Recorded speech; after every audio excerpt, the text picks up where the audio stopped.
스펙, 제로, 정보, 제로, 그야말로 취업 준비, 제로인 취준생을 위한 취업정보쇼 취업을 부탁해.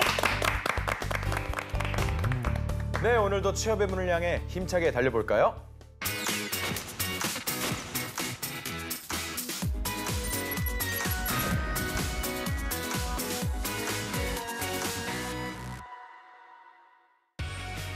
당신의 인생을 바꿔줄 기적의 자기소개서 비결, Do It Yourself DIY 자기소개서. 네, 각종 취업 정보와 자기소개서 작성에 대한 궁금증 취준생과 함께 알아봅니다. 오늘은 류영주 학생 나왔습니다. 안녕하세요. 네, 안녕하세요. 류영주입니다.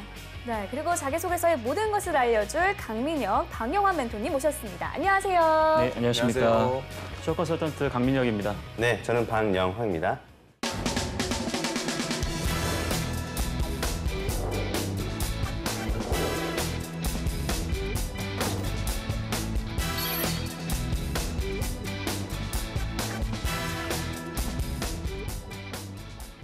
네, 오늘 자기소개서의 주인공은 어떤 분일까요? 오늘의 주인공, 너를 보여줘. 나왔습니다. 네, 와, 농심 경영 지원직 지원자입니다. 청춘들의 양식, 네. 라면 하면 사실 떠오르는 회사 중 하나인데요. 네. 강민혁 멘토님께서는 회사 소개 먼저 부탁드리겠습니다.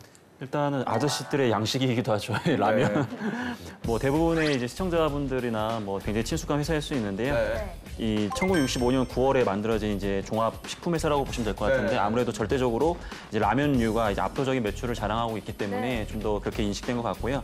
과자류도 만들고 있고 제조 이제 판매하는 식품 기업이라고 보시면 될 것 같습니다. 네. 네. 지도 씨는 농심하면 특별히 떠오르는 거 있나요? 농심하면 아무래도 신라면. 신라면. 네, 신라면이 네.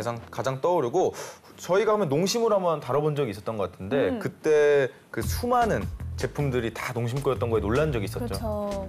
보면 다 농심 거. 그러니까요. 그리고 매출이 라면 업계에서 1위라고 들었거든요. 아, 그러니까요. 네, 그만큼 진짜. 안정적이게 기업을 이끌고 있는 회사라고 알고 있습니다. 네.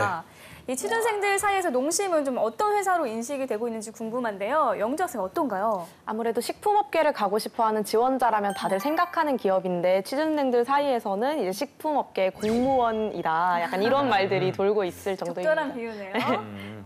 그 사실 농심하면 대부분이 라면만을 떠올립니다. 근데 화학, 엔지니어링 뭐 등 다양한 계열사들이 굉장히 많더라고요. 그 계열사별로 전형도 조금씩 다르다고 하던데 우리 특별히 또 알아둬야 할 게 있나요? 특징 같은 것들이? 네, 농심하면 이제 라면이 대표적일 수도 있겠지만 네. 또 그것만 가지고는 이제 먹거리가 안 되기 때문에 농심도 다양한 이제 사업 먹거리를 만들어가고 있는데요. 그래서 뭐 유촌화학이라든지 뭐 태경농산, 네. 메가마트, 뭐 농심 엔지니어링 등등 정말 다양한 계열사를 가지고 있죠. 근데 전체 전형에서 큰 차이를 보이지는 않아요. 대체적으로 좀 비슷한 경우가 있긴 있지만 네. 뭐 농심 같은 경우에는 논술 시험이 좀 있다는 것, 그다음에 뭐 메가마트 같은 경우에는 뭐 전문성 면접이 따로 좀 있다는 것, 그 정도의 차이가 약간씩 발생하고 있다고 볼 수 있습니다. 네. 네. 보통 입사 전에 인재상을 확인하는데요. 농심의 경우에는 행동 규범도 알아놓으면 좋다고 하더라고요. 강 멘토님 어떤 건가요? 직장에서 일하다 보면 여러 가지 판단 기준들이 있는데 농심인이라면 이렇게 행동을 해줬으면 좋겠다. 이제 행동 규범인데 이 신입사원들에게 좀 도움이 될 것 같습니다. 그래서 대부분 식품회사는 동일한데요. 그 고객이 믿을 수 있는 제품과 서비스를 제공한다는 점, 그리고 창의적으로 일하고 또 도전적인 목표를 세워서 달성해야 한다는 것, 그리고 책임감 있게 그리고 주도적으로 일해라. 그리고 전문적으로 이제 자신의 지식과 기술을 배우기 위해서 끊임없이 노력하라는 부분, 그리고 현실에 안주하지 않고 끊임없이 개선하고 서로 존중하는 마음으로 적극적으로 소통하고 협력하는 그런 모습을 강조하고 있습니다. 네. 네. 오늘의 주인공이 지원하는 직무는 경영 지원직입니다. 농심 채용 사이트에 보면 직무 선택 시 유의사항도 명시되어 있다고 해요. 어떤 내용인가요? 일단 굉장히 친절하다라는 느낌을 받았어요. 네. 농심뿐만 아니라 많은 구직자들이 여기 나와 있는 내용을 좀 살펴보시고 선택하시면 굉장히 도움이 좀 될 것 같은데요. 네. 첫 번째로는 회사가 어떤 제품을 만들고 판매하고 있는지 이해를 하고 있느냐. 그리고 두 번째로는 본인의 인적성과 지식 능력이 적합한지. 네. 그리고 세 번째로는 본인이 알고 있는 직무와 지원 직무가 일치하고 있는지. 네. 네 번째로는 본인이 그 지원한 직무에서 조직 성과를 달성할 수 있는지 등을 좀 점검 한번 해보라고 나와 있는데 꼭 한번 읽어보실 만한 내용인 것 같습니다. 네. 네. 그렇다면 오늘의 주인공은 이런 부분을 고려했을 때 적합한 인재인지 프로필부터 한번 확인해 보도록 하겠습니다. 남성분이시고요. 취미와 특기가 평행봉, 무산소 운동, 휘파람이라고 합니다. 전공은 한문교육과 회계학과 복수 전공했고요. 학점은 3.57점 졸업 예정이라고 합니다. 자격증은 신용관리사, 식스시그마, 세무회계 2급, 재경관리사, 회계관리 1급, 한국사 능력검정 2급, 컴활 2급, 워드프레스 1급. 자격증을 많이 보유했네요. 장난 아니에요. 네, 어학 점수는 토익이 670점, 토익 스피킹이 120점입니다. 대내 활동은 교내 취업 동아리 7개월, 학생회 총무부장 1년, 그리고 경력으로는요. 삼성전자 무선사업부 6개월, LG 서브원 2개월, 삼성전자 로지텍 2개월, 잉글리시 에그 영업부 1년 4개월의 경력을 가지고 있습니다. 네, 저는 좀 약간 신기한 게 이 특히 휘파람 보신 적 있나요? 일단 뭐 많이 본 적은 없고 뭐 자주 쓰는 내용은 아니긴 한데 아니죠? 엄청 잘 보나 봅니다. 네. 자, 일단 자격증이 상당히 많습니다. 맞습니다. 상당히 많고 회계 재무 관련 자격증을 골고루 갖췄어요. 네, 이 재경 분야 취업을 꾸준히 준비해왔다는 의미겠죠. 네. 또 경력도 적지 않습니다. 아직 졸업 전인데 인턴 등 경험을 쌓기 위한 노력을 꾸준히 좀 해온 것 같아요. 네, 우리 영주 학생은 휘파람 말고 오늘의 주인공 프로필 중에 가장 인상적인 부분이 있나요? 일단 사실 두 가지가 되게 인상적인데 아까도 네. 말씀하셨다시피 경력이나 자격증들이 굉장히 성실함을 보여주고 있는 것 같아요. 근데 네. 두 번째 특이한 점은 이제 어학 점수가 670점의 토스 레벨 5면 아까 자격증과는 약간 상반되는 그렇죠. 좀 성실함이지 낮은 않나. 편이긴 해요. 네, 좀 낮은 편이라서. 멘토님께서는 주인공의 네. 프로필 네. 중 어떤 점을 눈여겨보셨나요? 일단 저는 평행봉이 되게 인상 깊고요. 왜냐하면 이게 정말 전신 운동에 정말 도움이 많이 되는 네. 거라서 이 친구가 운동을 제대로 좀 알고 있다. 근데 보통 학생들은 웨이트라고 적는데 이 친구는 정확하게 무산소 운동이라고 적었거든요. 나름 이 분야에 굉장히 관심이 좀 많은 것 같다. 자기 관리에 대한 부분은 좀 철저할 것 같은데 네.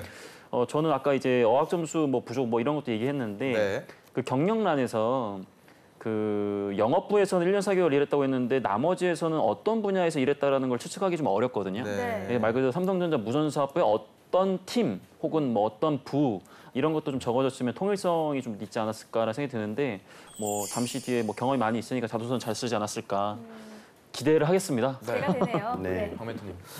저의 경우에는 일단 다양한 자격증 중에서도 회계 중심 또는 세무 자격증 관련 취득했다는 부분이 가장 인상 깊은데요. 아무래도 앞서 우리가 인재상에서 봤던 것처럼 업무적인 강점을 가지고 있는 친구들을 많이 선호하다 보니까 이러한 점이 이 친구에게는 굉장히 큰 매력이 될 수 있을 거라고 생각하고요.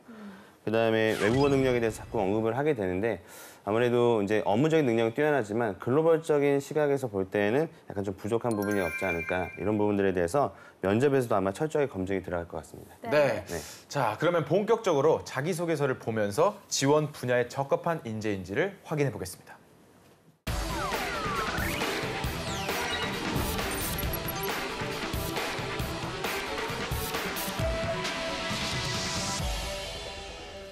농심 경영지원직 지원자의 자기소개서를 살펴볼 텐데요. 본격적인 내용을 살펴보기에 앞서 회사는 지원자의 어떤 점을 보고 싶어 하는지 질문 항목부터 분석해 보겠습니다. 네, 전체 4개 항목으로 구성이 되어 있는데요. 어떤 것들이 있는지 살펴보겠습니다. 네, 먼저 첫 번째입니다. 성장 과정 및 지원 동기를 각각 구분하여 자유롭게 기술해 주십시오. 두 번째, 지원한 직무 분야와 관련한 본인의 강점은 무엇이며 본인이 어떻게 기여할 수 있는지를 구체적으로 기술해 주십시오. 세 번째로 다음 단어 중 본인을 가장 잘 표현하는 한 단어를 선택하고 그 이유에 대하여 경험 위주로 구체적으로 기술해 주십시오. 그리고 마지막으로 네 번째인데요. 농심의 이미지를 먼저 정의하고 해외 시장에서 글로벌 종합 식품 기업으로 나아가기 위해 꼭 추가하고 싶은 이미지는 무엇입니까? 네. 되어 있네요. 다양한 질문들로 구성이 되어 있습니다. 이 질문을 바탕으로 자기소개서를 작성할 때 네. 어떤 부분에 중점을 두어야 할까요? 일단은 4번 항목 때문에 네. 그냥 말 그대로 다른 기업에서 작성했던 것들을 그대로 갖다 붙이기가 좀 어려운 예. 구조가 됐어요. 예. 한마디로 정성을 좀 쏟아야 되는 자소서거든요. 그리고 1번 문제 같은 경우에도 성장 과정 및 지원 동기, 즉 두 가지를 묻고 있는데 네. 대부분 학생들이 글자 수 부족을 이유로 아마 지원 동기만 쓴다든지 이런 실수를 좀 할 수 있어서 그런 부분 좀 주의를 좀 했으면 좋겠고 그리고 이제 3번 같은 경우에는 말 그대로 하나를 선택하게 되는데 어떤 키워드를 선택하느냐가 가장 좋은 건 아니고 네. 본인이 지원하는 직무에 어떤 게 제일 도움이 되는지 혹은 다른 항목에서 강조하지 않았던 키워드를 적절하게 믹스해서 강조하는 게 무엇보다 중요할 것 같습니다. 네. 위의 질문들을 답변을 할 때 그렇다면 피해야 할 유형이 있을까요? 네.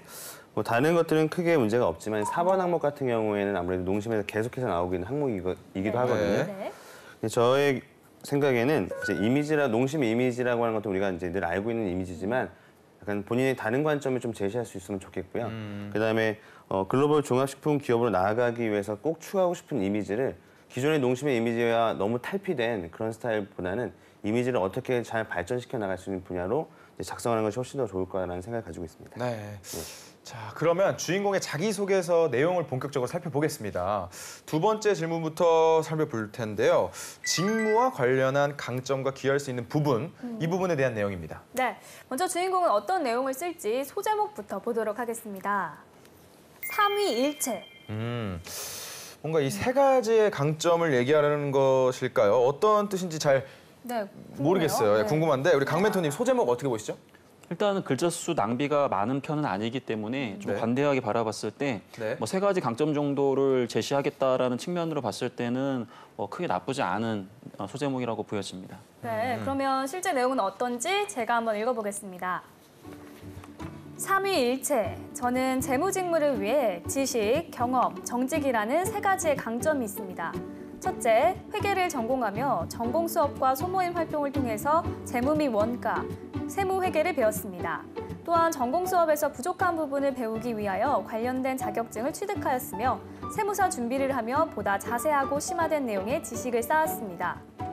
둘째, 여러 세무사무와 중소기업의 재무, 세무회계 업무 보조 아르바이트 경험이 있습니다. 실제로 배웠던 지식을 활용하여 세무사무소에서 부가세 등의 납부 절차와 방법에 대해서 경험했으며 중소기업의 회계자료 작성 업무를 통해서 실제 회계팀에서의 업무 절차와 정리 및 보고서 작성 등에 대한 업무를 경험하였습니다. 지식을 활용하고 꼼꼼하고 분석적인 안목을 기를 수 있었습니다.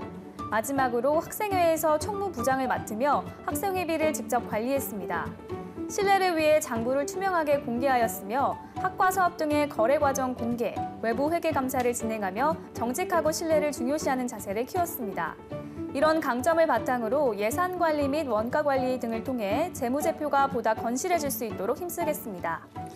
네, 이 첫째, 둘째 이 끝부분을 보면은 약간 뭔가 쌓았고 기를 수 있었고에 대한 디테일이 약간 저는 잘 모르겠는데 그래도 비교적 명확한 강점과 그에 대한 사례를 제시하고 있는데요. 영주 네. 학생은 어떤 느낌을 받았나요? 제 생각에도 약간 군더더기 없이 좀 필요한 부분들을 담았던 것 같은데 네. 다만 조금 아쉬운 부분은 기여할 수 있는 부분을 조금 더 작성해 주셨으면 좋을 것 같다는 기여할 수 생각이 있는 들었어요. 부분. 네. 네. 우리 학생들이 이제 분석을 너무 잘해요. 네. 박민우 팀께서는 주인공의 네. 답변 어떻게 평가하시나요? 말씀하신 대로 제가 해야 될 말을 영주 학생이 했거든요. 그렇죠, 네. 그러니까 이거는 무게중심이 직무에 대한 강점을 너무 이렇게 나열하기보다는 네. 어떻게 그 강점을 활용하고 기여할 수 있냐에 대한 부분을 더 많이 작성해야 되거든요. 그래서 무게중심이 약간 기여할 수 있는 방안에 포커스가 맞춰져야 되는데요. 네. 그래서 각각의 첫째, 둘째, 셋째로 나눴다면 각 첫째의 어떤 이런 지식을 통해서 어떻게 기여할 것인지, 그다음에 두 번째 부분의 강점을 통해서 어떻게 기여할 수 있는지에 대한 부분들을 좀 더 뭐 한두 줄씩이라도 더 추가해서 썼다면 네. 더 좋지 않았을까 하는 생각이 듭니다.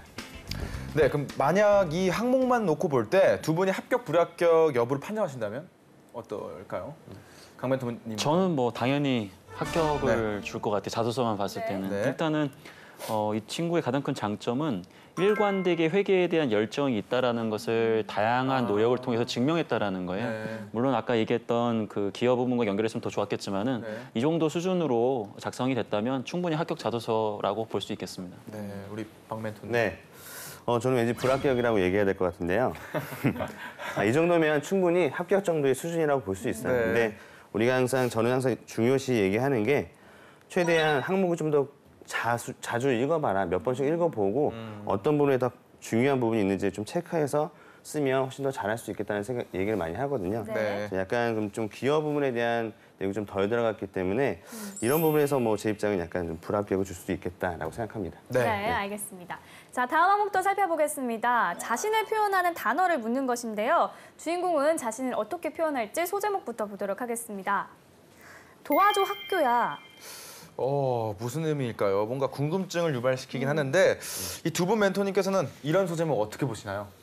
일단 제가 싫어하는 소제목이고요. 네.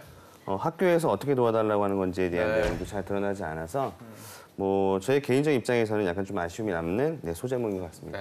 네. 강 멘토님. 일단 호기심 유발로 쓴 건데 네. 호기심이 안 간다는 게 좀 안타깝고요. 네, 근데 뭔가 드라마 이렇게 만약에 썼다라고 하면 최소한 두 갈씩 문장에 본인이 강조하고자 하는 키워드가 명확하게 드러났다면 그나마 다행입니다. 네. 그래서 일단 두 갈씩 문장을 좀 봐야 될 것 같아요. 네, 그러면 어떤 내용인지 제가 한번 읽어보도록 하겠습니다. 도와줘 학교야. 맞는 바에 항상 열정을 다해서 최고의 결과를 내기 위해 노력합니다. 재학 중인 학과는 규모는 크지 않으나 단합을 목표로 학과 사업이 많습니다. 그러다 보니 학술답사처럼 규모가 큰 사업의 경우에는 학생 회비만으로는 부족하여 추가 비용을 학생들이 부담합니다. 그리고 이런 비용을 다소라도 줄이기 위해 학과에는 자체 기금이 마련되어 있었으나 제가 학생의 임원이 되었을 때 기금이 정상적으로 마련되지 않아 예년보다 큰 비용을 부담하는 상황이었습니다. 이런 문제를 해결하고자 먼저 학교에서 지원을 받을 수 있는지를 확인하고 관련 예산의 편성 여부를 확인했습니다. 각 단과대, 학과에는 교육 환경 개선, 학과 특성화 사업 등의 예산이 별도 편성이 되어 있었습니다. 그중에 목적에 맞는 예산을 가져오고 문화사업 지원 예산 등 불확실한 부분의 예산은 답사 기획을 조정하여 각 예산의 취지에 맞도록 하여 추가 지원금을 받았고 덕분에 오히려 예년보다 3분의 1의 비용으로 답사를 갈 수 있었습니다. 저는 이처럼 맡은 일에 열정을 갖고 목표를 향해 달려갑니다. 그리고 단계적으로 계획을 세워 차근차근 밟아나가 최고의 결과가 나오도록 노력합니다. 네. 이 학생의 활동을 하면서 예산을 확보한 경험, 이거 네. 많이 본 소재긴 해요. 멘토님은 좀 어떻게 평가를 하시나요? 일단 뭐 소재는 크게 중요하지 않습니다. 이런 소재도 얼마든지 뭐 잘 쓰면 네. 좋은 자소가 될 수 있기 때문에. 근데 문제는 뭐냐면 이 친구가 이제 맞는 바에 항상 열정을 다해서 최고의 결과를 내기 노력합니다라고 두 갈 시간에 이제 열정이라는 키워드를 강조하기 위해서 나름 썼는데 네. 본인이 생각하는 열정이 어떤 것이다라는 게 조금 드러나지 않았어요. 맨 마지막에 드러났거든요. 네. 단계적으로 계획을 세워 차근차근 밟아 나간다. 이게 우리 지원자가 얘기하는 열정이에요. 네. 근데 제가 봤을 때 단계적으로 계획을 세워 차근차근 밟아 나간다 그걸 보고 열정이라고 할 수 있느냐 조금 어렵다라는 거죠. 그러다 보니까 이 친구의 자기소개서의 가장 큰 문제가 상황 설명이 일단 길다. 예년보다 큰 비용을 부담하는 상황이었습니다까지가 상황 설명이고 네. 이런 문제 해결하고자 했을 때부터 이제 행동 노력인데 되게 밋밋해요. 나 이렇게 확인했고 저렇게 확인했고 이렇게 행동을 했다. 이 친구가 얘기하는 건 단계적으로 했다라는 걸 강조하려고 하는 것 같은데 이것만으로는 열정이라고 보기 좀 어렵고 오히려 단계적으로 계획을 세워서 강조했다면 굉장히 긴 시간 동안 이걸 꾸준하게 노력했다는 걸 증명해야 되는데 그러지는 못했기 때문에 조금 노력에 비해서는 열정을 좀 드러내지 못했던 자소서라고 보여집니다. 네, 그러면 우리 박 멘토님께서는 네. 이 답변을 바탕으로 면접을 네. 하신다면 어떤 질문을 할 수 있을까요? 자, 이렇게 일단 이 친구가 쓴 내용은 예산 관리, 그러니까 네. 뭐 예산 운영에 대한 부분들에 자신의 역량을 좀 드러내고 싶어서 이 내용을 쓴 것 같거든요. 그럼 실제적으로 비용이 얼마였는지, 얼마를 줄였는지에 대한 내용들이 좀 궁금해할 것 같아요. 그래서 이게 과연 뭐 이게 100만 원을 줄인 건지, 100만 원을 더 얻어낸 것인지 이런 부분에 대한 뭐 구체적인 어떤 사실 검증에 대한 질문들이 이어질 수 있을 것 같습니다. 네, 그렇다면 이 항목에 대해서도 멘토님들의 합격, 불합격 여부를 한번 알아볼까요? 강 멘토님부터. 일단은 저는 이번에는 불합격 드리겠습니다. 왜냐하면 앞부분에 대한 부분보다도 네. 조금 더 개선의 여지가 있기 때문에 방송을 시청하고 계시다면 이 부분에 대한 좀 전반적인 개선이 필요할 것 같아요. 네. 박 멘토님. 네, 이번에는 저도 따라가야 될 것 같거든요. 네. 일단은 이거를 열정이라고 하는 키워드를 잡지 말고 뭐 차라리 전문성이라고 하는 키워드를 잡았다면 조금 더 나았을 수 있다는 생각이 좀 들어요. 그래서 약간의 키워드를 선정이 잘못됐다. 그래서 약간의 불합격에 대한 소재로 볼 수 있을 것 같습니다. 네. 네. 계속해서 마지막 항목인 농심의 이미지에 대해 소제목부터 살펴보겠습니다. 최고의 명품. 오늘 주인공 소제목 작성의 특징이 좀 보이는 것 같아요. 네. 간결하지만 의미는 좀 명확하지 않죠. 박 멘토님 소제목 어떻게 보시나요?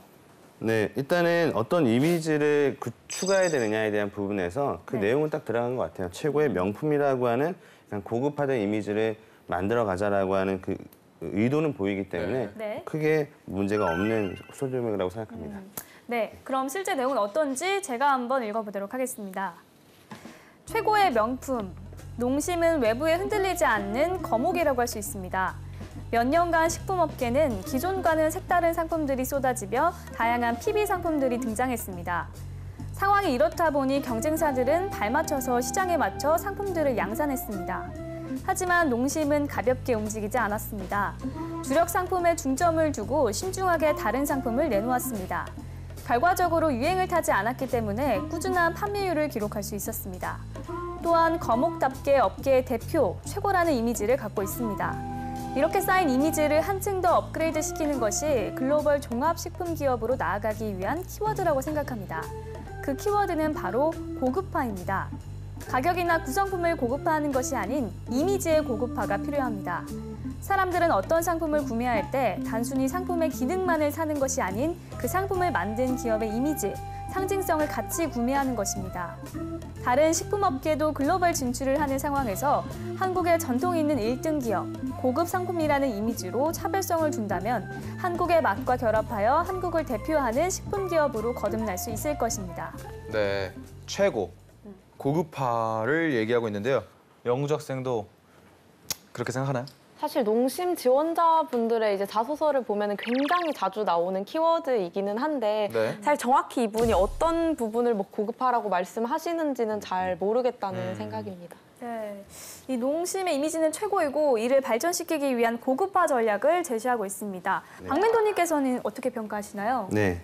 일단은 외부에 흔들리지 않는 거목이다라고 이미지는 자기의 생각이니까요. 네. 이 부분에서 잘했다 못했다를 평가할 수는 없을 것 같고요. 네. 일단 이런 이미지를 제시하는 것도 나쁘진 않다고 생각합니다.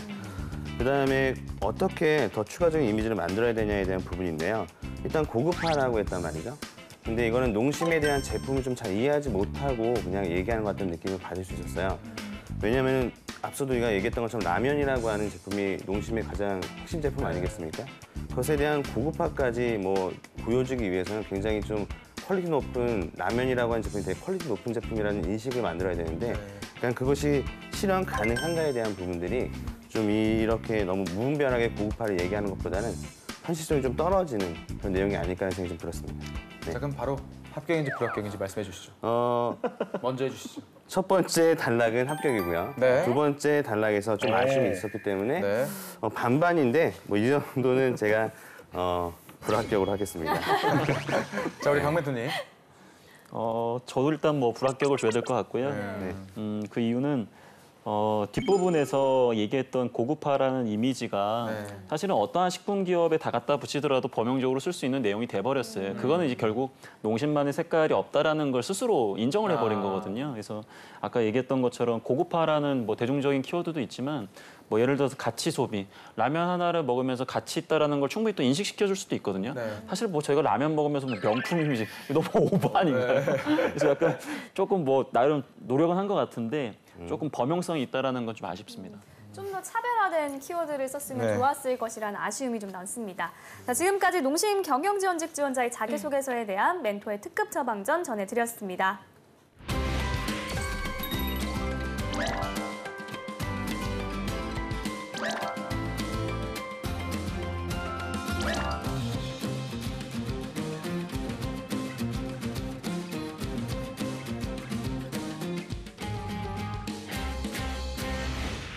네, 이번에는 오늘의 출연자 영주 학생이 직접 나설 차례입니다. 오늘 살펴본 자기소개서 항목 중 한 항목을 직접 써왔죠? 네, 자신을 표현하는 단어에 대해서 멘토님들께서 주신 코멘트를 바탕으로 써봤습니다. 멘토님의 사전 코멘트 내용은 어떤 내용이었나요? 멘토님의 사전 코멘트는 첫 번째, 타 항목에서 강조한 키워드와 중복되지 않는 키워드를 선택. 두 번째, 행동 중심으로 강조하고 성과를 명확하게 제시. 세 번째, 깨달은 점을 제시해서 본인만의 경험임을 강조하라 였습니다. 네, 그러면 멘토님의 조언을 잘 담아냈는지 한번 읽어주세요. 네, 그럼 제목부터 읽어보겠습니다. 도전, 전화위복, 남아공을 리더로. 대학 시절 모의유엔 대회에서 불리한 조건에도 포기하지 않고 도전해 좋은 성과를 거두었습니다. 모의유엔은 일반적으로 강대국 중심의 회의가 이루어지지만 저는 비주류 국가인 남아공을 배정받았습니다. 남아공은 입장이 모호한 기권국가였기 때문에 어떻게 하면 회의를 주도할 수 있을지 고민했습니다. 일반적으로 결의문이 도출되기 위해서는 결국 회의 내용이 중간점으로 합의된다는 특성이 있기 때문에 오히려 기권국가라는 점을 활용해야겠다고 생각했습니다. 최대한 많은 중간 국가들을 설득하기 위해 두 가지 전략을 세웠습니다. 첫째, 실제 유엔회의 협상법을 배우기 위해 남아공 대사관에 방문해서 1급 비서관님을 인터뷰했습니다. 그 과정에서 상호이익의 논리뿐만 아니라 국제적인 도덕적 규범에 힘을 실어서 국가들을 설득하는 법을 터득했습니다. 둘째, 중간국들의 입장문, 기조연설문, 심지어는 역사까지 공부하며 각 국의 입장을 이해하기 위해 노력했고 이를 어필하며 다른 협의체들과 차별화를 두었습니다. 그 결과 49개국 중 26개 국가를 포섭해서 협의체 리더로서 회의를 주도했습니다. 이 경험을 통해 불리한 조건에도 포기하지 않고 도전한다면 어떤 위기도 기회로 바꿀 수 있다는 것을 배웠습니다. 일을 할 때도 모든 조건이 저에게 유리하게 주어지지만은 않겠지만 이를 극복하고 기회로 삼는 사원이 되겠습니다. 네. 모의 유엔 회의 참가 경험을 네. 이야기하고 있는데요. 사전 코멘트 해주신 강민용 멘토님께서 전반적으로 평가를 해주시죠. 제가 그동안 너무 우리 영주 학생이 자소서를 잘 써서 네. 그냥 간단하게만 코멘트를 좀 드린 게 조금 화가 좀 됐던 것 같아요. 예. 일단은 뭐 타 항목에서 강조하지 않아도 도전이라는 키워드를 잘 잡은 건 맞고요. 네. 네, 근데 이제 뭐 행동 중심으로 강조하고 성과도 명확하게 제시했어요. 근데 예를 들어가지고 이 경험은 사실은 극복 경험이지 도전 경험으로 보기 좀 어려울 것 같아요.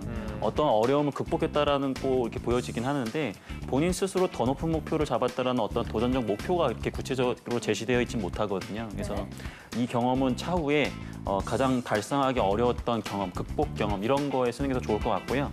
만약에 꼭 이 경험을 갖고 써야 된다고 한다면 본인이 좋지 않은 불리한 상황에서도 불구하고 어떠한 더 높은 목표를 잡았다. 그게 나와줘야 되고 두 번째로 단순하게 열심히 했다가 중요한 것이 아니라 더 높은 목표이기 때문에 기존과는 좀 다른 접근을 통해 가지고 좀 새로운 시도를 리스크를 안고 좀 해봤다. 약간 그런 내용이 좀 더 나와줬었어야 되는데 이거는 전적으로 사전 코멘트를 제가 구체적으로 드리지 못한 저의 불찰이라고 생각이 됩니다. 네.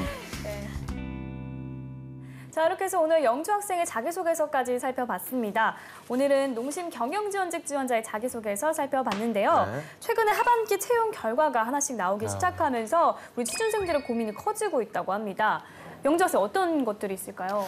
이제 하반기 공채에 합격하지 못할 경우에 이대로 졸업을 해야 될지 아니면은 졸업을 좀 유예하는 것이 나을지 이런 많은 고민들이 있는데 사실 취준생 사이에서는 재학생 신분인 게 좀 취업에 유리하다는 얘기들을 많이 듣다 보니까 이런 고민들을 좀 많이 하는 것 같아요. 이런 경우는 좀 어떻게 하면 좋을지. 네, 일단 뭐 저에게도 많이 문의가 오는 그런 질문들이기도 하거든요. 네.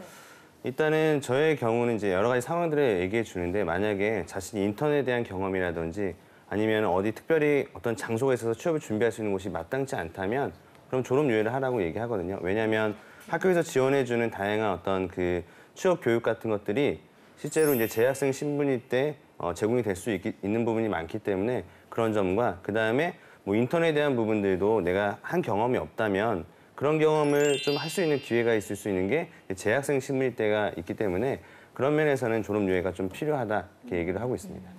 강 멘토님께서도 한마디 해주시죠. 지원자의 성향에 따라서도 좀 다를 수 있을 것 같아요. 자기 자신을 사지로 몰아놓고 정말로 뭔가 배수혜진을 치고 뭔가를 합의해볼 것인지 아니면 심적인 위안을 가지면서 소속감을 갖고 지원을 할 것인지 물론 이런 단순한 성향적인 부분만으로 따질 부분은 아니지만 사실은 평가자 입장에서는 전혀 상관없거든요. 예, 근데 아까 얘기했던 기회, 뭐 인턴의 기회라든지 뭐 그런 걸 위해서 하는 목적이 있는 유예라면 찬성이지만 꼭 취업에 뭐가 더 유리하다 뭐 이런 거는 전혀 여러분들 고민 안 하셔도 될 것 같습니다. 네, 좀 개개인별로 성향과 상황에 따라서 다를 것 같으니까 고민을 좀 신중하게 해보셨으면 좋겠습니다. 네. 오늘은 농심 경영지원직 지원자의 자기소개서 살펴봤습니다. 탄탄한 자기소개서로 취업의 꿈을 이루시길 바라면서 DIY 자기소개서 오늘 순서는 여기서 마치겠습니다. 감사합니다.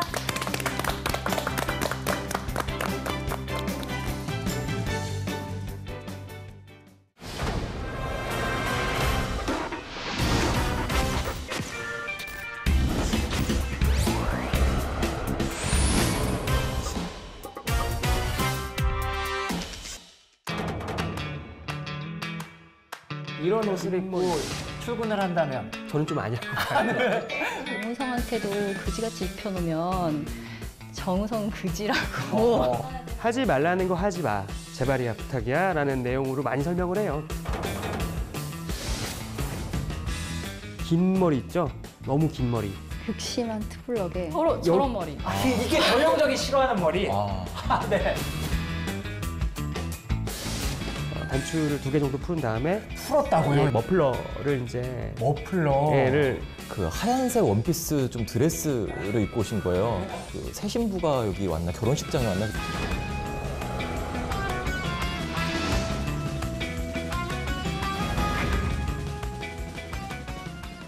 혹시 그러면 기억에 남는 신입사원의 패션 요거에 대해서 얘기를 해볼 건데 우리 남성 잡지 있잖아요. G 네, G모 뭐 X 뭐 있잖아요. 뭐 네. 그거에 뭐 한 장면을 연출한 거 똑같이 입고 온 친구가 있었어요. 예. 아, 거기 나오는 모델 그대로? 예, 근데 그건 좀 아니란 생각은 들더라고요. 좀 엄청 통 좁은 바지에다가 이제 그 신발 위로 한 10cm 정도 떨어져 있는 바지 기장 정도, 그리고 이제 자켓도 라인 너무 들어가 있고, 예, 그래서 뭐 어울렸는데도 불구하고, 예, 어울렸는데도 불구하고 이건 좀 너무 같지 않았나. 저는 뭐 지금이야 워낙 자유로운 회사, 복장이 자유로운 네. 회사라서 그런데 전에 이제 호텔에 있을 때에는 그러니까 어떤 직원이 그러니까 저희는 유니폼을 갈아입으니까 출퇴근 복장이 조금 자유로운 편이긴 했어요. 근데 출근을 딱 했는데 그때 이제 하필이면 매니저들 미팅, 모닝 미팅이 다 끝나고 매니저들 줄줄 나올 때였는데 그 직원이 슬리퍼에 그 트레이닝 바지, 반바지, 네. 양말을 신고, 양말은 꼭 신었더라고요. 네, 양말 안 신고 유니폼을 입을 수 없으니 양말을 신고 삼선 슬리퍼를 신고 온 거예요. 삼선이요? 네, 그러고 호텔 들어와서 그 직원 라인으로 들어왔겠지만 매니저들이 다들 너무 깜짝 놀라서 고객이 잘못 들어온 줄 알았대요. 다들 모여서 저게 있을 수 있는 일이냐 막 이런 얘기를 했는데 저도 깜짝 놀랐고 그래서 그 직원 이후에 그 출퇴근 복장 규정이 생겼어요. 네. 그럴 수 있죠. 네, 삼선 슬리퍼에 반바지. 규정을 만든 사람이네요. 신입사원이군요. 이거 센데요, 약간? 세네요. 네.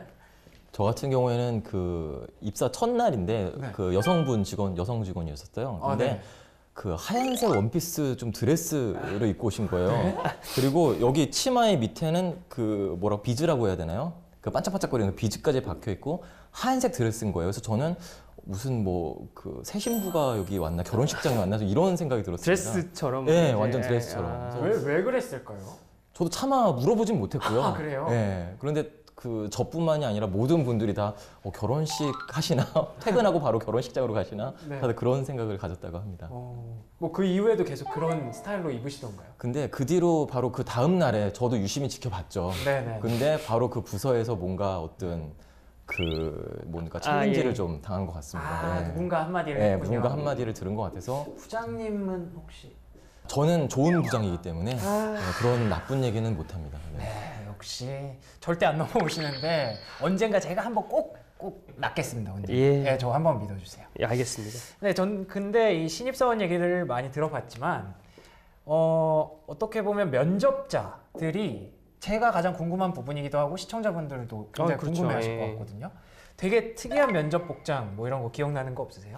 저는 뭐 있다고 보면은 이제 보통 이제 면접장에 이제 남성 지원자들 같은 경우 타이를 하고서 정장을 하고 오잖아요. 근데 그렇죠. 그 친구 같은 경우는 이제 타이를 안 하고 단추를 2개 정도 풀은 다음에 풀었다고요, 예, 이걸? 그때가 이제 상반기 전형이었던 걸로 기억나요. 그러니까 한 4월 정도에 면접 봤겠죠. 날씨가 조금씩 풀렸군요. 예. 그래서 날씨가 이제 풀리면서 단추도 풀렸군요. 단추를 풀면서 이제 머플러를 이제 머플러. 김용건 선생님처럼 왜 이렇게 하고 왔더라고요. 근데 참 그 친구 빼맑게 참 특이하게 하고 오셨네요라고 이제 인사를 건네니까 예, 뭐 좀 뭐 자유로운 어떤 개성을 표현하고 뭐 이렇게 하고 싶어서 왔습니다라고 네. 했길래 저는 한 마디밖에 못 하겠더라고요. 잘 어울리진 않네요라는 얘기를 했었던 기억이 나요. 그리고 제가 면접을 보러 갔을 때 같이 있었던 그 면접장에 있었던 사람 중에 이제 그 애프로라고 하잖아요. 왜 흑인 머리 이렇게 된 거 있죠? 네. 그거를 하고 온 여성 지원자가 있었어요. 여자가요? 예. 뭐 전공에 따라서 그럴 수는 있다고 봐요. 디자인 계열 전공. 옛날에 그 데프콘 씨 옛날 그 큰 머리 말하는 거죠. 그렇죠. 예. 네. 그거보다 더 이렇게 외모도 되게 괜찮은 친구여서 얼굴 요만큼 근데 원래 헤어 붓을 헤어 아니에요? 뭐 그렇진 않을 거예요 아마. 예. 그 정도는 아니었다. 이렇게 그럴 수가 없다. 예. 그 TV에 나오는 것 같아요. 그냥 빗을 꽂으면 딱 꽂힐 수 있는 이런 것 있죠. 그 두 분 다 불합격했습니다. 아하, 그렇군요. 오, 나쁘지 않은 것 같습니다. 네. 저 같은 경우에는 어떤 그 비서분을 뭐 이전 회사에서요 비서분을 뽑는 면접이었는데요. 여성분이었는데 그 분홍색 핑크색 원피스에 거기까지 좋았어요. 그런데 좋네요, 좋네요. 커다란 꽃 그게 꽃이 좀 기억이 안 나는데 해바라기는 아니었고요. 요런 느낌인가요? 예, 무슨 뭐 장미 약간 변형된 듯한 이렇게 느낌의 브로치도 조그만 게 아니라 그거를 크게 이렇게 달고 있었던 거예요. 네. 그래서 처음에 봤을 때 그 브로치만 계속 저는 봤습니다. 아, 시선이 막 이렇게. 가겠네요. 네, 완전히 가더라고요. 예, 신기했습니다. 오, 네. 끝인가요? 아, 끝은 아니죠. 근데 그분은 합격을 하셨습니다. 그래요? 네. 그래서 하다 보니까 처음에는 저도 브로치만 봤는데요. 면접에서 물어보고 이러니까 굉장히 좀 준비도 많이 해오셨고 딱 저희가 찾던 분이더라고요. 네, 그래서 그분은 그 합격을 하셨습니다. 네. 그렇군요. 저희는 특이한 복장, 뭐 이상한 옷을 입고 온 건 아니고 네. 그 호텔에서 직무급 면접 보는데 조리복을 입고 온 분이 계셨어요. 조리복이요? 네, 물론 뭐 조리사 면접이었긴 했지만 네. 그래서 그분 기억에 남네요. 오, 조리복. 네. 그거 합격하셨어요? 네, 그러니까 뭐 조리복을 왜 입고 왔는지에 대해서도 굉장히 잘 얘기를 했고 뭐라고 또, 하셨나요, 혹시? 그게 학교를 졸업하고 네. 이제 그러니까 인턴으로 계속 호텔에서 요리만 하다 보니 따로 이렇게 옷을 갖출 기회가 없었는데 이제 갑자기 잡힌 면접이었거든요. 교수님 추천으로. 네, 그래서 자기가 이상한 옷을 입어서 자기한테 안 어울리는 것보다 내가 업무를 할 때 얼마나 단정하게 업무를 할 수 있는지를 보여주는 게 가장 좋겠다고 생각을 했다. 이렇게 얘기했어요. 그래서 조리복을 입었는데 그 말을 듣고 보니 정말 단정해 보이더라고요. 조리복이 하얗잖아요. 네. 그리고 뭐 복장을 떠나서 면접을 워낙 잘 보기도 했어요. 와, 정말 역시 이 복장보다는 두 분 말씀 들어보니까 복장이 뭐 그렇게 중요하진 않은 것 같은데요? 예, 어떻게 된 그렇네요. 건가요? 되게 특이한 케이스들이에요. 네, 예, 맞아요. 우리가 보편적으로 볼 때 보편적으로는 예, 그래라라고 할 수 있는 내용은 아니잖아요. 예. 다만 예외나 아니면 뭐 그 지극히 낮은 확률로 야 그런 입지전적인 존재들도 뭐 하나쯤은 있을 수 있겠죠. 저는 그렇게 생각하거든요. 옷이라는 것 자체가 이제 면접이라는 것 자체가 나의 역량이나 뭐 이런 것들을 인성이나 이런 것들을 어필하고 그거에 대해서 평가와 판단을 받는 그런 자리잖아요. 네네. 근데 그런 자리인데 뭐 다른 어떤 외부적인 요인 때문에 그나마 내가 갖고 있었던 역량의 실체가 훼손되거나 가려지거나 이런 상황을 만들어낼 필요는 없지 않겠느냐. 뭐 말씀해 주신 그런 훌륭한 케이스 있을 수 있어요. 근데 네네. 그거는 굉장한 노력이 필요한 거예요. 그것을 극복하기 위해서는. 그렇죠. 근데 그걸 극복하세요라고 추천해 줄 수 없는 이유예요. 그렇죠, 그렇죠. 하지만 여기는 그런 입지전적인 인물을 뽑는 코너이기 때문에 박규리 과장님께 이 불을 하나 선물 드리도록 하겠습니다. 감사합니다. 받아가세요. 뜨겁거든요. 네. 조심하시고. 네, 이렇게 저희가 지원자들의 의상 얘기를 하고 있는데요. 사실 요즘은 의상뿐만 아니라 이 헤어스타일 그리고 또 메이크업까지 요즘 굉장히 중요한 게 많아졌습니다. 그래서 합격을 우리가 이끌어낼 수 있는 드레스 코드를 좀 더 알아보려고 합니다. 제가 이제 5개의 보기를 드릴 텐데요. 이 중에서 면접 시 의상이 얼마나 영향을 주는지 네. 본인의 생각과 가장 가까운 보기를 선택을 해주시면 됩니다. 자, 먼저 첫 번째, 어떤 패션이든 일체 점수에는 적용되지 않는다. 두 번째, 너무 단정하지 못한 것만 아니라면 기본이라면 똑같다. 세 번째, 점수에 적용은 되지 않지만 내 마음을 자극시키는 옷이 있다. 그렇다면 결과로 이어지기도 한다. 그러니까 의상 때문에 제가 저런 옷을? 이럴 경우에 혹시 결과에 조금은 영향을 미칠 수 있다. 이런 얘기가 되는 거고요. 네 번째, 경쟁업체 옷만 아니라면 상관없다. 네, 이게 4번입니다. 그리고 5번은 기타인데요. 혹시 뭐 기타 의견이 있으시면 또 얘기를 해주시면 되고요. 자, 그래서 1번, 어떤 패션이든 일체 점수에 적용되지 않는다. 혹시 있으신가요? 없고요. 2번, 너무 단정하지 못한 것만 아니라면 기본이라면 똑같다. 저 2번. 두 분, 기본이라면 똑같다. 그럼 이성원 과장님 혹시 3번? 저만 혼자 또 3번이네요. 점수에 적용은 되지 않지만 내 마음을 자극시키는 옷이 있다면 결과로 이어진다. 예, 이게 제가 볼 때는 부정적인 자극인 거죠. 자극 거꾸로. 때문에 부정적인 결과가 나올 수도 있다는 얘기인 거죠. 제가 아까 말씀드린 맥락이랑 똑같아요. 이 사람이 갖고 있는 게 이만큼인데 다른 것 때문에 이게 훼손되거나 가려진 거죠. 네네네. 그런 케이스 같은 경우는 저는 조금 그런 것 같긴 한데 또 이게 되게 꼰대처럼 보일까-봐 나머지 약간 두 그렇게 분보다 지금 계속 이미지를 그렇게 만들고 계세요. 아니요, 아니, 원래 그런가 봐요. 아, 예, 그런 것 그런가 같아요. 봐요. 안 그러신 분들이 네네, 안 거랑 그러신 분들 얘기를 한번 들어볼게요. 그런 사람인 거니까. 네. 저 같은 경우에는 그 컨텐츠가 제일 중요하다고 봐요. 물론 정말 튀거나 정말 이상하거나 이러지 않는 이상은 정말 그 면접에 있어서는 내용이 중요하거든요. 아, 그렇죠. 네, 그렇기 때문에 뭐 의상이 뭐가 이 사람이 어떻게 입었네 그렇게 크게 사실은 신경을 쓰진 않습니다. 대신에 너무 좀 첫인상임에도 불구하고 너무 구겨진 옷이나 아, 네. 얼룩이 있는 이런 옷을 입고 오면은 그거는 뭐 좋지 않겠죠. 네. 그거를 제외하고는 저는 뭐 다 비슷할 것 같아요. 항상 좀 본질을 생각해 줬으면 좋겠어요.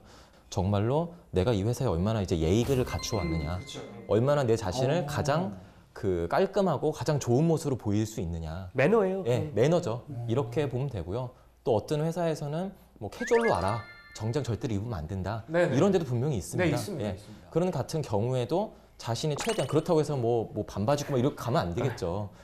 항상 항상 그 본질만 생각하면 될 것 같아요. 본질은 내 자신이 얼마나 그 깔끔하고 좋은 사람처럼 보이느냐. 근데 저희는 딱히 지금 면접을 볼 때 어떤 사람이 어떤 옷을 입고 와서 막 너무 그 사람이 경력직인데 이 사람의 역량이 이렇게 뛰어난데 도대체 옷을 왜 저렇게 입고 왔을까 이런 것과 영향을 미치는 것 같진 않아요. 왜냐면 워낙 자유롭게 입고 다니면 되니까 처음에 뭐 의상이 상식적으로 이렇게 뭐 정말 추리닝 입고 면접 보러 오는 사람은 없잖아요. 그게 아니고 또 본인들도 회사를 다녔던 사람들이 오기 때문에 뭐 청바지 입거나 이렇게 면접을 오진 않고 네. 기본적으로 갖출 건 갖추고 오거든요. 그렇다고 한다면 진짜로 중요한 건 본인의 역량을 어떻게 표현하느냐가 더 중요한 것 같아요. 의상보다는. 실제로 취업 준비생들 물어보는 경우를 들어보면 그럼요. 그 궁금합니다. 정장을 입어야 뭐 어떻게 입어야 되는 이것보다는 네. 제가 빨간 넥타이를 어디 회사에 메고 면접장에 가야 되는데 괜찮을까요? 그거 중요하지 않나요? 예, 그거요. 그런 걸 많이 물어봐요. 디테일하게. 예를 들면 이런 거죠. 어떤 그 회사, 뭐 엘모 회사 같은 경우는 뭔가 이제 그 회사 브랜드나 이런 것이 빨간색이잖아요. 그렇죠, 예, 다른 그런 회사들 많잖아요. 그렇다면 오히려 일부러 의도적으로 빨간 넥타이를 하고 가면은 오히려 더 그게 좋을 수도 있습니다. 네. 그렇다고 막 펄 들어가고 뭐 이상한 거 하면 안 되겠지만 자기 논리가 있어야 되거든요. 예, 논리가 있어야 되겠죠. 왜 그렇게 하고 왔는지에 대해서. 약간 라이벌 느낌이 나는 파란 넥타이를 하면 감점이 되거나. 그런 건 아니 그렇긴 않은데 이게 생각 없이 네.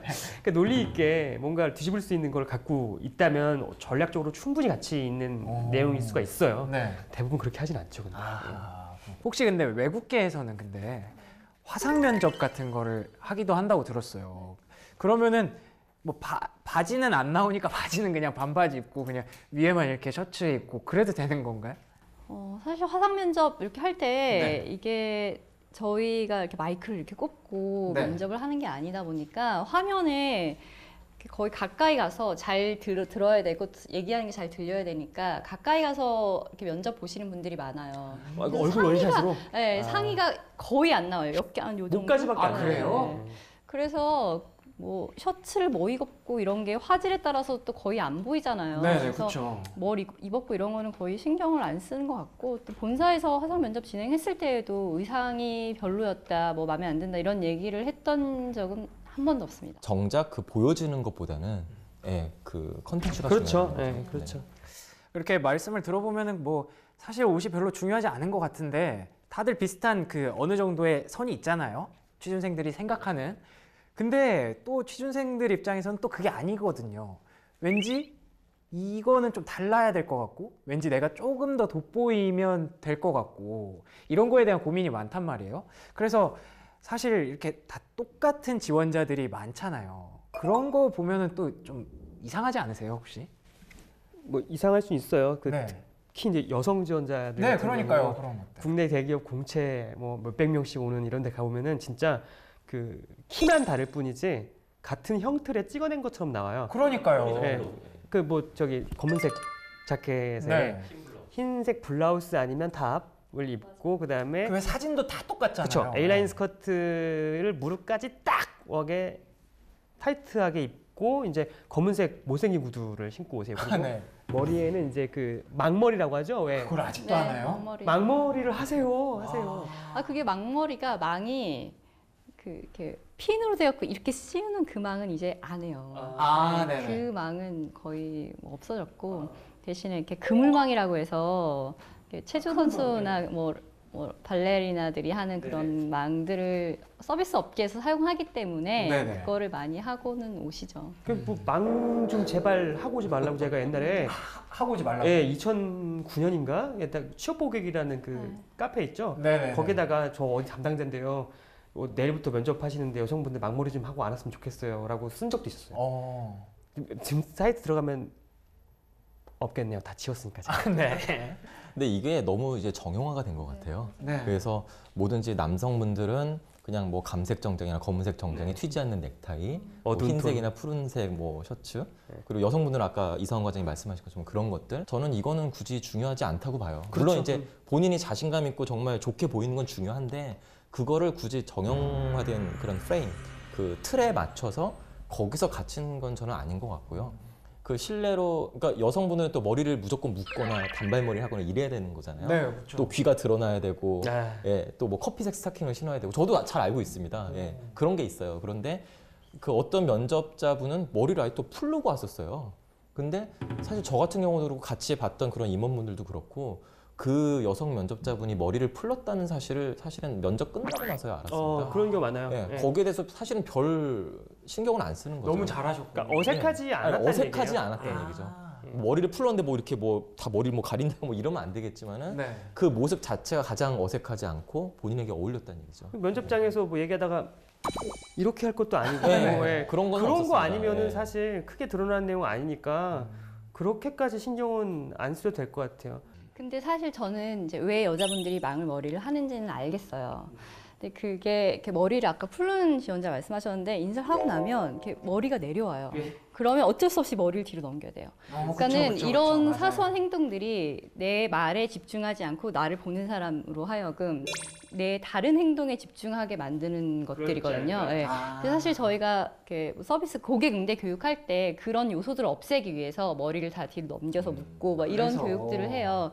그렇게 방해가 되는 정도가 아니라면 저는 이제 뭐 반묶음이라던가 예, 아니면 차라리 그냥 뒤로 묶어서 포니테일 이런 게 난 것 같고 망은 저희 쪽머리, 망머리 이런 거 얘기 많이 하는데 그게 쉽게 할 수 있는 게 아니에요. 그래서 분명히 망머리를 하고 오시는 분들은 다 어디 가서 미용실 헤어를 갔다 받고 온 거죠? 오시는 분들이에요. 오. 쉽게 못 하거든요. 그게 혼자서 할 수 있는 게 아니야. 네, 혼자서는 연습을 많이 하면 할 수 있어요. 그래서 항공사 뭐 스튜디스과나 호텔과 같은 경우에는 그 망머리를 연습을 시킨다고 그런데 하더라고요. 뒤로 이렇게 하는 게 네, 어려울 것 망을 같아요. 씌우고 핀을 또 여러 개 꽂아야 되고 이런 게 있어요. 그거를 집에서 많이 봐요.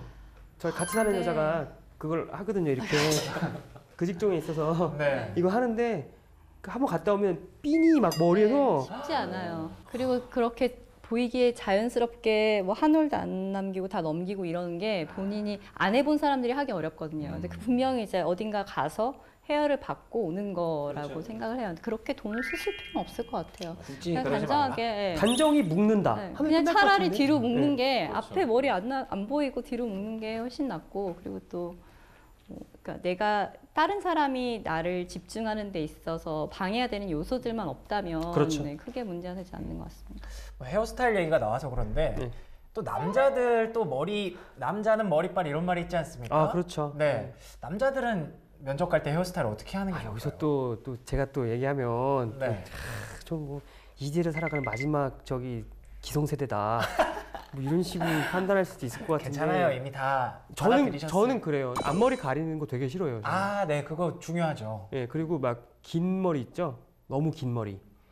그러니까 미생에서 보면 한성률 아, 그 같은, 정도. 예, 그런 것도 이만큼. 안 싫어요. 아무튼 예, 되게 싫고 뭐 이마가 나오는 선에서 그 적당히 길지 않은 단정한 머리라고 하면 전 다 좋을 것 같아요. 근데 사실 요즘 앞머리 길게 이렇게 내리는 게 굉장히 거의 유행처럼 이렇게 많이 하거든요. 학생들 유행이에요. 회사 와 보시면은 거의 뭐, 절대 안 됩니까? 예, 뭐 아이돌 따라가는 것도 아니고. 아. 예. 저는 이상원 과장님 말씀에 동의를 하는 이유가 앞머리 드디어 앞머리 이렇게 내려와 있으면 딱 보면 되게 답답해 보여요. 아, 남자를 제가- 볼 때? 네, 제가 아까 말씀드렸다시피 그 면접을 볼 때 면접이나 고객 응대를 할 때 네. 방해받는 요소를 없애야 된다 그랬잖아요. 앞에 머리가 이렇게 내려와서 덮여 있으면 저걸 치워주고 싶은데 이 생각이 자꾸 드는 거예요. 특히나 조금 눈썹에서 조금 더 내려온 머리는 더한 거죠. 근데 뭐 아까 앞머리 얘기를 하셨는데 혹시 남자 헤어스타일 중에 또 이거는 또 별로다. 여자가 봤을 때 여자가 이런 봤을 게 때? 또 중요하지 않습니까? 여자가 봤을 예. 때 그런 거 혹시 있을까요? 아, 저는 좀 극심한 투블럭에 저희 아, 투블럭. 네, 투블럭 좀 왜 하는지 잘 모르겠는데 그래요? 그 정도예요? 개인적인 의견인가요? 투블럭 저희 그 여자 직원들 공통적인 의견이었어요. 아, 저희 그래요? 그 얘기를 이거 했었거든요. 중요한 것 투블럭 같아요. 얘기를 했는데 네. 한때 유행이 여기 이렇게 거의 다 깎고 여기를 좀 길러서 이렇게 이쪽으로 옆으로 넘어버리죠. 이렇게 넘겨버리죠. 네. 아, 네, 저런 머리. 아, 이게 전형적인 싫어하는 머리. 아, 네. 또 어떻게 결혼은 잘 하신 것 같아요. 그땐 저 머리를 안 하셨겠죠. 아, 사실 저게 조금 뭐 연예인들이 하면 모르겠어요. 근데 네, 알겠습니다. 네. 알겠습니다. 네. 넘어갈게요. 네. 헤어스타일 얘기를 하다 보니까 또 궁금한 게 메이크업. 저 같은 경우에는 이제 방송을 하다 보니까 메이크업이 필수예요. 면접에서. 항상 이 카메라 테스트를 받기 때문에 네네. 네, 메이크업이 필수인데 혹시 일반 직장에서도 남자가 메이크업을 한다 하면 어떻게 생각할까요? 뭐 부담스럽게 티가 나거나 안 어울리는 게 너무 심하거나 이런 네. 것만 아니면은 그냥 봐서 티 안 나는 경우면은 사실 그거 뭐 그렇게 신경 쓸 얘기는 아닌 것 같아요. 티 안 나는 경우라면 한 뭐 비비크림 좀 바른 정도. 그 제가 발라보질 않아서 아. 어느 정도 레벨이라는 걸 명확하게 묘사를 못 하겠는데 그 뜨는 거는 그래도 좀 보이잖아요. 여성 지원자들도 이제 그 화장 뜨는 거 너무 과한 거. 그게 눈에 띄어요? 근데 저는 이제 그거 구분할 수 있는 남자분 거의 없던데. 오, 저도 몰라요. 그러니까 그런 것도 있어요. 이제 목 색깔이랑 여기랑 차이 많이 나는 것부터 시작해서 그런 게 아, 그건 보이더라고요. 좀 심하면 그런 게 좀 보여요.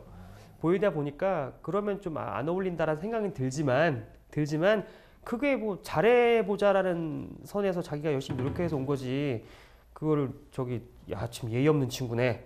이 친구는 안 되겠어. 이렇게까지 생각하지는 않아요. 예. 이렇게 생각하면 좋을 것 같아요. 남성분들 같은 경우에는 뭔가 어쨌든 본질은 항상 좋은 인상을 주는 거잖아요. 그쵸. 좋은 인상을 주기 위한 건데 저도 사실 여기 지금 뾰루지가 났습니다. 여기 이쪽에 뾰루지가 나가지고 네네네. 다행히 지금 이쪽을 보고 이제 말을 하고 있기 때문에 이게 잘 안 보여요. 어쩔 수 없이 고백을 하긴 했는데 네네. 뭔가 이런 뾰루지가 나더라도 이게 뭐 내 인상에 상관이 없다면 상관이 없는데 문제는 이게 뭔가 계속 면접장에서 아까 우리 박규리 과장님 말씀하신 것처럼 계속 뭔가 다른 데 신경을 써서 이 사람이 말하는 걸 못 들을 정도가 된다면 안 되잖아요. 그럴 경우에는 그 명석 씨가 말씀하신 뭐 비비크림을 바른다던가 그 정도의 간단한 메이크업은 저는 필요하다고 봅니다. 근데 그게 아닌 이상은 저는 굳이 메이크업은 예, 필요 크게 없다고 생각을 합니다. 드러나지도 않고. 네. 예. 관심도 없어요. 피부가 너무 그래서 그렇죠. 그런 경우도 앞에 있는 있죠. 사람이 내가 뭔가를 얘기할 때 내 피부가 내 스스로 계속 그러니까 좀 고민이 그럴 수 되고 막 있죠. 네. 신경이 쓰이면 말하는 것보다는 사실 조금 아, 이쪽 집중력을 부분, 잃는 거지. 맞아요. 집중력을 그래서, 떨어뜨릴 수 있으니까 그것 때문에 메이크업을 한다면은 뭐 크게 문제가 없을 것 같고 네. 대신에 꼭 해야 남들 다 하니까 나도 해야지라는 생각은 안 하셨으면 좋겠어요. 사실 티가 안 나요. 잘 그러니까 뭐 했다고 해서 뭐가 달라 보이지도 않고 그렇다고 안 했다고 해서 뭐가 달라 보이지 않고 여성분들도 메이크업 하는데 아마 돈 많이 쓰실 거예요. 미용실 가서 헤어 메이크업, 뭐 네. 취준생 헤어 메이크업 이런 거 엄청 많더라고요. 그럼요. 비싸게도 근데 받더라고요. 너무 비싸요. 사실 너무 막 진짜 과하게 밤무대 나가는 그런 무대처럼 하는 있어요? 메이크업이 아니라면 모르겠어요. 아, 네네. 예, 그렇게 하고 오시는 분들은 없는데 정말 너무 과한 무슨 분장 수준의 그러니까 메이크업이 색조가 아니라면 들어갔냐 안 들어갔냐는 예, 좀 차이가 있는 것 같아요. 그게 아니라면 사실은 여자분들도 메이크업을 어떻게 했네 안 했네가 티가 잘 안 나요. 취준생 분들도 그렇게 생각하셨으면 좋겠어요. 면접 메이크업을 굳이 돈을 너무 많이 들여가지고 할 필요는 없다고 생각합니다. 남자도 할 필요 없고. 사람이 평가를 받고 사람이 평가를 하는 자리다 보니까 서로에 대해서 오해하는 것 같아요. 아, 내가 그쵸. 볼 때는 이거 이렇게 해서 가져가지 않으면 날 또 이상하게 보지 않을까 네. 이런 생각하는 게 이제 취업준비생 입장이고 방금 과장님 말씀하신 대로 이렇게 취준생들이 고민이 많잖아요. 이런 거에 대해서 마지막으로 멘트를 짧게 하나씩 뭐 해주실 수 있으실까요? 너무 좀 고민을 안 하셨으면 좋겠어요. 왜냐면 계속 제가 누차 말씀드리지만 본질이 중요한 거고, 본질은 정말 그 컨텐츠고 내가 얼마나 준비를 했느냐가 중요한 겁니다. 하지만 본질만 있으면 되니까 뭐 의상 다 필요 없다, 메이크업 필요 없다라고 하는 건 절대 아닙니다. 필요하죠. 내가 잘 보여야 되니까, 좋은 모습을 보여야 되니까. 그렇다면 그거를 물론 뭐 메이크업 뭐 그런 사설 업체도 있고 많습니다. 근데 그런데 하는 것도 좋지만은 너무 그런 뭐 비용 들여도 나쁘다는 건 아닙니다. 뭐 돈 있으면 하십시오. 좋습니다. 근데 제가 좀 추천드리고 싶은 거는 나를 가장 잘하는 사람, 내 지인, 내 친구가 될 수도 있고 부모님이 될 수도 있고 한번 평소에 내가 얼마나 가장 자신감이 있어 보이고 가장 좋게 보이는지 한번 물어보세요. 그러면은 분명히 좋은 어떤 이게 넌 좋아, 저게 좋아, 이게 분명히 나올 겁니다. 그 의견을 들어야지 일반적으로 뭐 취업 카페라든지 다른 데 보면서 그래 뭐 이렇게 정형화된 뭐 여자는 이렇게 입어야 돼, 남자는 이렇게 입어야 돼, 이런 거를 저는 쫓아가지 않았으면 좋겠어요. 네. 자신에게 가장 어울리는 모습을 찾으셨으면 좋겠어요. 맞는 말이죠. 예. 저는 그 의상이야 뭐 우리 항상 얘기하다시피 때와 장소 그리고 상황에 맞춰서 입으라고 얘기하잖아요. 그래서 그렇게만 맞춰서 내가 너무 이 면접이라는 거에 곳에서 너무 튀지 않고 막 너무 어긋나서 어색한 상황이 되지 않는다면 어느 정도 선에서는 다 허용이 될 것 같고, 그리고 헤어나 메이크업 아까도 말씀드렸다시피 그러니까 내가 너무 이것 때문에 신경 쓰여서 내가 하고 싶은 말을 못할 정도로만 준비하시면 되지 않을까 생각이 듭니다. 알겠습니다. 뭐 저도 앞으로 뭐 면접을 자주 보게 될 것 같은데 의상보다는 컨텐츠에 더 신경을 쓰는 그런 지원자가 되도록 노력을 하겠습니다. 네, 오늘 좋은 이야기 정말 많이 해주셔서 진심으로 감사드리고요. 인사 담당자 마음에 불을 지르는 완성형 신입사원 찾기, 네, 다음 회에도 계속됩니다. 많이 기대해 주시고요. 오늘 저희는 여기서 인사를 드리도록 하겠습니다. 고맙습니다.